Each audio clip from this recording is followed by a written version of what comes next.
যে মাননীয় প্রধানমন্ত্রী শেখ হাসিনার প্রত্যাবর্তনের কথা বলা হয়েছে, সেখানে নাকি বাংলাদেশের সাথে নানান ধরনের ইস্যুস গুলো সেখানে আলোচনা হয়েছে। এই মিটিং এর ফলে নাকি ভারত বাংলাদেশ আওয়ামী লীগকে ছুঁড়ে ফেলে দিয়েছে। ভারত নাকি বাংলাদেশ আওয়ামী লীগের সভানেত্রী মাননীয় প্রধানমন্ত্রী শেখ হাসিনাকে গৌণ করে তুলেছে। এখন এই যে গৌণ করে তুলেছে, ছুঁড়ে ফেলেছে, এই কথা যে বলছি, এটাই বা কার কথা? একটা দীর্ঘ সময় ধরে বাংলাদেশ আওয়ামী লীগ এবং ভারত এই দুটোকে মিলিয়ে এক ধরনের প্রপাগান্ডা করেছে। এই ইউনুস বাহিনীরাই বা ইউনুস বাহিনীর মতো এই এন্টি বাংলাদেশ ফোর্সরাই বারবার বলেছে ভারত নাকি কখনোই বাংলাদেশের সাথে সম্পর্ক গড়েনি, সম্পর্ক গড়েছে নাকি বাংলাদেশ আওয়ামী লীগের সাথে। এই প্রপাগান্ডা তারা ছড়ানোর সাথে সাথে বলেছে যে বাংলাদেশ আওয়ামী লীগ যদি ক্ষমতায় আসে তাহলে ভারতের কাছে দেশ বিক্রি করে দিবে, মসজিদের মধ্যে উলুধ্বনি হবে, সোজা কথা হচ্ছে সমস্ত কিছু নাকি ভারতকে দিয়ে দিবে। এই ধরনের একটা প্রপাগান্ডা বাংলাদেশে স্বাধীনতার পর চালু রয়েছে।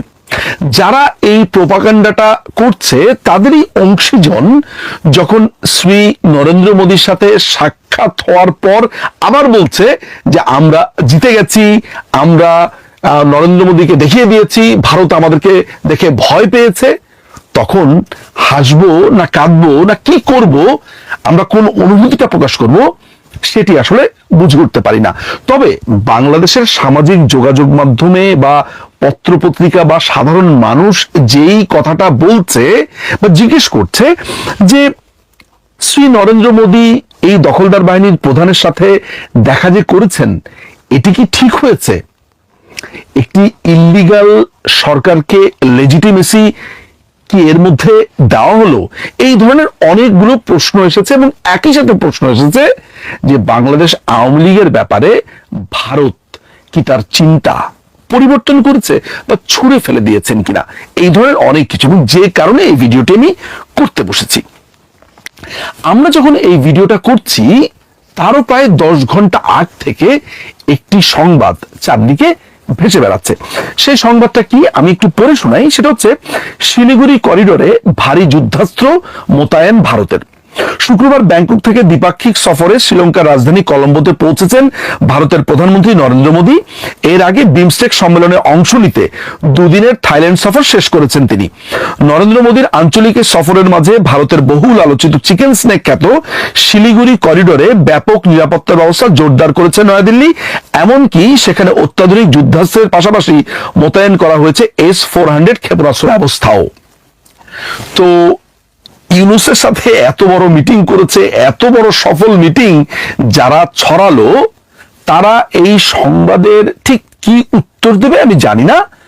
তবে এটা নিশ্চিত হওয়া গেছে যে ভারত শিলিগুড়ি সীমান্তে ভারী যুদ্ধাস্ত্র মোতায়েন করেছে, সেখানে অনেক সৈন্যের সমাবেশ করেছে।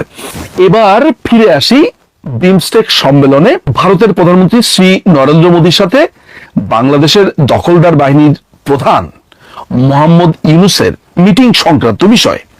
আমরা সবাই একটা প্রভাব জানি বা ম্যাক্সিম জানি যে একটি ভাতের হাঁড়িতে একটা ভাতকে টিপ দিলে আপনি বুঝে ফেলতে পারবেন যে হাঁড়ির অন্য ভাতের কি অবস্থা।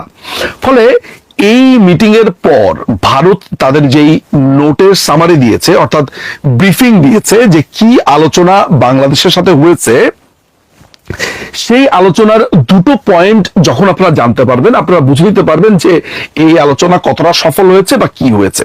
তার প্রথম পয়েন্টটি, ভারতের সাথে বাংলাদেশের যে আলোচনা হয়েছে, ভারত পরবর্তী সময়ে তার এই আলোচনার সামারি তাদের সরকারি ওয়েবসাইটে দিয়েছে। আমি খুব বেশি পড়বো না, আমি দুটো পয়েন্ট যদি দর্শকদের সামনে তুলে ধরি, আমার মনে হয় দর্শকরা সহজেই বুঝতে পারবেন যে আসলে সেই মিটিং এ কি হয়েছে। মিটিং এর ক্ষেত্রে বলা হচ্ছে the chief advisor of the interim government of Bangladesh, Prime Minister reiterated India's support for a democratic, stable, peaceful, progressive and inclusive Bangladesh. He underlined that India believed in a people-centric approach to the relationship and highlighted the cooperation between the two countries over a long period of time that has delivered tangible benefits to people in both countries. And in this spirit, he once again underlined to Professor Yunus India's desire to forge a positive and constructive relationship with Bangladesh based on a spirit of pragmatism. দ্বিতীয় পয়েন্টে বলা হচ্ছে যে Prime Minister also urged in this regard that any rhetoric that vitiates the environment is best avoided. On the border, strict enforcement of the law and the prevention of illegal border crossings, especially at night, is necessary for maintaining border security and stability. There are a number of bilateral mechanisms between the two countries, and these mechanisms could meet as appropriate to review and take forward our ties. প্রথম দুটো আলোচনার বাংলা সারমর্মটা হচ্ছে এমন যে শ্রী নরেন্দ্র মোদী বলছে যে তারা বাংলাদেশকে একটি গণতান্ত্রিক রাষ্ট্র হিসেবে দেখতে চায়, একটা ইনক্লুসিভ গণতন্ত্রে দেখতে চায়। একটা লোকের সাথে বৈঠকের সময় যখন শ্রী নরেন্দ্র মোদী বলছেন যে বাংলাদেশকে আমি একটি গণতান্ত্রিক রাষ্ট্র হিসেবে সবাইকে নিয়ে একটি গণতন্ত্র এই ধরনের দেখতে চাই, যদি কারো মাথাতে একটু সামান্য বুদ্ধি থাকে তাহলে সে নিশ্চিতভাবে বুঝে ফেলবে যে তাকে কষে একটা চড় দেওয়া হয়েছে কিংবা তাকে অপমান করা হয়েছে। এই অপমান বোধ ইউনূসের আছে কিনা এটি নিয়ে আমি যথেষ্ট সন্দিহান, কিন্তু শ্রী নরেন্দ্র মোদী যখন ইউনূসকে বলছে যে একটি গণতান্ত্রিক রাষ্ট্র চাই, তখন পরিষ্কারভাবে বুঝে নিতে হবে যে শ্রী নরেন্দ্র মোদী বা ভারত মনে করে বাংলাদেশ গণতান্ত্রিক অবস্থাতে নেই, যেটি কিছুদিন আগে ভারতের সেনাপ্রধান পরিষ্কারভাবে বলেছে এবং বারবার করে জোর দিয়ে বলেছে যে একটি গণতান্ত্রিক সরকারের সাথেই ভারত আসলে যোগাযোগ করতে বা তাদের সম্পর্ক মজবুত করতে আগ্রহী। যা বলেছে সেটির সারমর্ম। How's the administration? My stance is that when we have elected government, then we can say how should be our relationship. একই কথা আজকে ভারতের প্রধানমন্ত্রী যখন বলছে তখন পরিষ্কারভাবে বোঝা যাচ্ছে যে ইউনূসকে এটা বলে দিচ্ছে যে দেখো তুমি তো অগণতান্ত্রিক ভাবে একটি রাষ্ট্র দখল করে আছো, সুতরাং একটি নির্বাচন, একটি সম্মিলিত গণতান্ত্রিক পরিবেশ চাই। এর পরের আলাপে বা পরের পয়েন্টে সামারি দেখে যেটা বোঝা যায় যে ভারতের পক্ষ থেকে অর্থাৎ শ্রী নরেন্দ্র মোদী বলেছে যেই সব কথাবার্তা বলা হচ্ছে ভারত সম্পর্কিত, যেটা তাদের দুই দেশের সম্পর্ককে বিষিয়ে তুলতে পারে, সেটা অ্যাভয়েড করতে হবে বা অ্যাভয়েড করাই উত্তম। এবং ওই একই পয়েন্টে বলা হচ্ছে যে তাদের বর্ডার সিকিউরিটি টাইটেন করবার জন্য, বিশেষ করে বর্ডার ক্রসের ব্যাপারে যেই সিকিউরিটি গুলো আছে এগুলো যাতে বাংলাদেশ ভালো করে দেখে। পরিষ্কারভাবে বুঝিয়ে দেওয়া হয়েছে যে গত 8 মাস ধরে ইউনূস এবং তার বাহিনী ভারতকে নিয়ে যেসব আজে বাজে কথা বলে দুই দেশের সম্পর্ককে বিষিয়ে তুলছে সেটার দিকেই ইঙ্গিত করছে। এই দুটো কথা বলবার পর একটা মানুষের মান ইজ্জত কিংবা একটা রাষ্ট্রের মান ইজ্জতই তো মোটামুটি আঘাত। যদিও আমি রাষ্ট্র বলবো না, বাংলাদেশের কিছু না, এটা আসলে দখলদার ইউনূস বাহিনীর প্রতি আসলে ভারতের প্রশ্নবাণ বা আমি বলবো যে তীর ছোড়া হয়েছে যে তোমরা গণতান্ত্রিক অবস্থাতে নেই, গণতান্ত্রিক একটা রাষ্ট্র হও, এটাই আমরা চাই, এবং একইভাবে আমাদেরকে নিয়ে যেসব আজে বাজে কথা বলছো সেই আজে বাজে কথা বলা বন্ধ করো। এটাকে আপনি ভারতের একটা রেড লাইন বা সতর্ক বার্তা হিসেবেও দেখতে পারেন, ভারতের একটা প্রচ্ছন্ন জবাব হিসেবেও দেখতে পারেন, যেটা তারা রাইট ফোরামে দিয়েছে। এবং এই কথাগুলো বলার জন্যেও একটা মিটিং এর প্রয়োজন ছিল, কেননা গত 8 মাস ধরে ভারতের ব্যাপারে যেই নোংরামো চর্চা ইউনূস এবং তার বাহিনী থেকে হচ্ছিল, যেই একটা টক্সিক অবস্থার ভেতরে দুই দেশের রিলেশনকে নিয়ে গিয়েছে ইউনূস বাহিনী, তারাই যখন চায়না সফর শেষে এসে আবার ভারতের সাথে দেখা করে সেইখানে নানান ধরনের দাবি দাওয়া তুলে ধরে, তখন আমার মনে হয় না ভারত এর থেকে বেশি কিছু বলতে পারত, যাকে বলে ছোট্ট কথাতে জবাব দিয়ে দেওয়া। এই মিটিং এর মধ্যে ইউনূসের পক্ষ থেকে বলা হয়েছে যে মাননীয় প্রধানমন্ত্রীকে ফেরত দেবার কথা। এই ব্যাপারে ভারত কোনো ধরনের মন্তব্য করেনি। ইউনূসের তোতাপাকি বলছে যে ভারত কোনো নেতিবাচক মন্তব্য করেনি। এই লোকটা এত ভয়ানক যে প্রত্যেকটা মানুষকে আমার মনে হয় সে গরু ছাগল মনে করে। শ্রী নরেন্দ্র মোদী ওইখানে বসে এই কথার জবাব দেবে, এইটা ভাবাটাও তো একটা স্টুপিডের কাজ, যে ওই জায়গাতে বসে ভারত এটা জবাব দেবে। ভারত কি আসলে গত 8 মাস ধরে কোনো জবাব বাংলাদেশকে দিয়েছে? মানে আমার তো কাছে মনে হয় যে একটা নেইবার কান্ট্রির যতটুকু ভদ্রতা রাখা দরকার, ভারত ঠিক তার থেকে বেশি ভদ্রতা রেখেছে। তারা এই নোংরামর জবাব দেয়নি। ভারতকে দখল করতে বলা হচ্ছে যে ইউনূসের কথিত উপদেষ্টা বলছে ভারতের ম্যাপকে এক্সটেন্ড করে যে ভারতকে দখল করবে, এই করবে, সেই করবে, সেগুলোর জবাবও কখনো ভারতের পক্ষ থেকে দেওয়া হয়নি। সুতরাং এই যে প্রোপাগান্ডা ছড়ানো হচ্ছে যে ভারত বশ্যতা স্বীকার করেছে, ভারত হেরে গেছে, এখানে হার জিতের প্রশ্নই বা আসছে কেন? খুবই সোজা। ভারতের সাথে দিনের পর দিন চাতক পাখির মতো বসেছিল একটা মিটিং এর জন্য, আবার এরাই ভারতের ব্যাপারে প্রোপাগান্ডা ছড়িয়েছে, ভারত খারাপ, ভারত অমুক, ভারত তমুক।